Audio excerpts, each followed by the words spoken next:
Okie dokie, right. So, The Eternals. So, this film, this is a bit of a controversial film. Most people don't really like it. Again, I don't want to come across as like a Marvel defender, but I don't think this is as bad as what people are saying about it. I don't think it's the worst movie ever made. I don't think it's the worst MCU movie. I just think it does have some problems. It does have some issues, and there is obviously like the whole controversial thing with, obviously, like in this film you have two dudes kissing each other, and I don't care about about that, like two dudes kissing each other, whatever, it doesn't matter. It's no biggie to me. I'm not homophobic or whatever. My whole question of it is like, was it necessary? Did you need to put that in there? I mean, it does kind of make sense, like the character being over 1,000 years old, so being an immortal, like maybe he's lived many lives, maybe he's a bit bi-curious, he's been with women, he's been with men, it's sort of, I guess it does kind of make sense, sort of. But the thing that I want to talk about is just sort of the whole hypocrisy of it. Like Marvel obviously wants to show themselves as left leaning. They care about things, and they're very supportive of the LGBTQ and all that stuff. But then to just then cut that scene out, so then it gets showed to all these Arab countries, all these like Middle Eastern countries. It just kind of shows that you're not really that supportive. It's like in Star Wars Episode 9, where you had those two women kissing each other just very briefly. They put that in there just so that they could say, yeah, we got the woke points. We got the woke points. The lesbians will love that. But then to cut that out for the China release, to cast John Boyega as well as a black guy to be in Star Wars, to be in Star Wars Episode 7, and then, minimize him on the poster, make him look smaller. It's like they're not like Disney, not really, like they say they are, but they're not like supportive. And so seeing two dudes kiss each other, it doesn't really matter. It's like, for me, it's like, Brokeback Mountain is a good movie. It's about two dudes who fall in love. It works there. Like, do you want to put that in a superhero comic book movie? Is this for your audience? Are your audience gonna like it? Is the whole entire fan base gonna like this? Know who your audience is. And I feel like that's the thing. It's like now I feel like they're like, Hollywood is kind of waking up a little bit and sort of going like, wait, shit, hold on. We need straight white men to come back to the movie theater and watch our movies. Oh dear, what are we gonna do?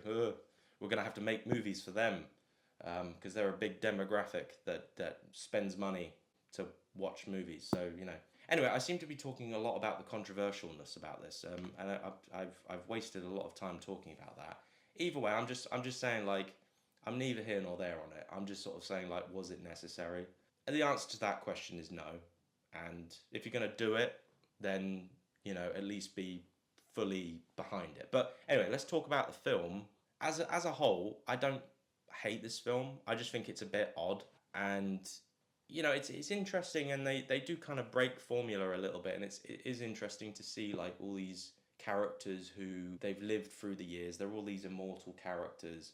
It's interesting going from like time period to time period and seeing all of that. It's a bit like Highlander in a way. A bit like Highlander in the way that you one minute you're over here, and then you're in there, the medieval period. Then you're in the conquistador era. Whatever. But like, anyway, that's all well and good, and I do like the cast of characters that you've got. You've got like Richard Madden. I have to look up the cast. Sorry. There is a good like, yeah. So sorry about this. But halfway through filming the Eternals video, or the Eternals review, basically my card said it was full. The SD card said it was full, and basically I had to then deal with that and sort of remove some files and stuff like that, remove some other videos, and I sorted that out. And then I suddenly felt a little bit like ill. Like I just suddenly started like sneezing a lot, and I was just kind of like a little bit stressed out and fed up, and just just couldn't be asked, really. Just couldn't be asked to continue. And at least I got 2.5 videos done. But anyway, yeah, sorry.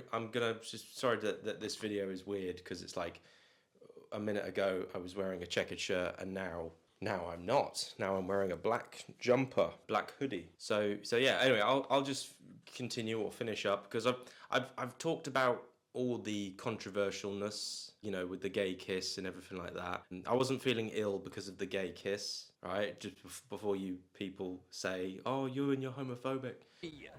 This is my husband, Gregory. Room's starting to spin real fast. Because of gayness. Cal, I love you. Ricky! Oh. Ricky! Oh, God! No, I was actually legitimately just like feeling a bit ill, and I just decided to give up on this video and come back to it on a later date. But anyway, I like the cast in this film. I quite like the outfits that they've got, like the suits. They're all like different colours. Like you got a green one, you got a blue one, got a red one. They are just like the Justice League though. Like you've got a speed person who's like really fast, like the Flash, and then you've got like a Superman guy played by Richard Madden, and yeah, you've got what's her name, Salma Hayek is in it. She's still looking pretty good for her age, to be honest with you. Oh yeah, she's still looking pretty good, and yeah, the twist at the end where you find out Richard Madden is kind of actually a villain. Didn't see it coming. I know some people thought, oh yeah, I saw that coming a mile away. It's like, no, you didn't. I thought that was quite interesting, because you kind of just thought that he was the main character and he was the hero and everything. Oh yeah, and Kit Harington is in this film. They set up his character to be like some character in the future, but we haven't seen him or any of the Eternals since this film. So I guess these characters didn't really catch on very well. I'm just trying to remember like what were all their names. I'm gonna have to look this up on. Okay, yeah. So Gemma Chan, she's kind of the main character in this, to be honest with you. Angelina Jolie, of course, she's all right in this film. She's one of those actresses that does annoy people and just rubs people the wrong way. But I like Angelina Jolie. I like her as an actress. As I say, I grew up watching the Lara Croft films, and she was in a film called Salt, which I quite liked. It's a shame that they didn't make a sequel to that. But yeah, I like her. Wanted as well. I like Wanted. Anyway, yeah, who else is in this? Barry Keoghan.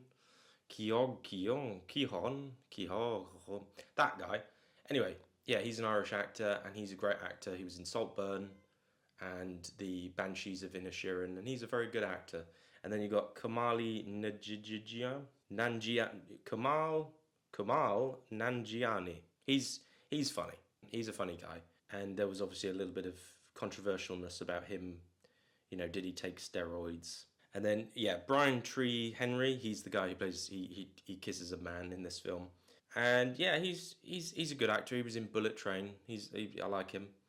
Leah McHugh plays Sprite. Like she's like a kid forever. Obviously at the end, you know, the Gemma Chan character, she changes her powers, or she makes it so that she can live a normal life. Obviously, because if they do a sequel and, you know, if she grows up a little bit, then it's not going to make any sense, is it? Why an immortal person is now suddenly looks a little bit older? Because like children kind of like go through a little period where like they're like little, and then all of a sudden they get a growth spurt, and then they're like that. I remember when that happened to me. It happened to me last weekend, actually.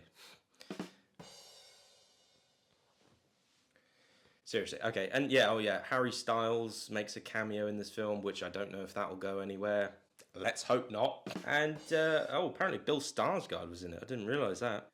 Anyway, Ma Dong-seok, he plays a guy called Gilgamesh. He doesn't look like a Gilgamesh, I'll be honest with you. But whatever. But anyway, that's that. I'm not going to talk about that anymore. Do I want a sequel to The Eternals? No, not really. Couldn't give a crap. I don't mind the film. I don't hate the film. Do I want a sequel though? No. No, I do not. I do not wish for a sequel, but I would be happy to see some of these characters pop up in future Marvel movies. If they do a Shang-Chi 2 and they bring in some of the Eternals into that, fine. Or if they do a Fantastic Four and they bring in some of the Eternals for that, then great. Or Thunderbolts, or they bring in the Eternals into the Avengers, great. I'll be happy with that. That's good, but I don't think they need to make a sequel. And I would like to see Kit Harington like play his character. Like I think he's called the Black Knight, and he has a sword. I think that's what his character name is. I don't really do my research, to be honest with you. I'm as I say, you know, I'm just pumping through these, pumping and dumping. Yeah. Anyway, I'm gonna move on to the next one, Eternals. It's all right, but nah. All right, bye.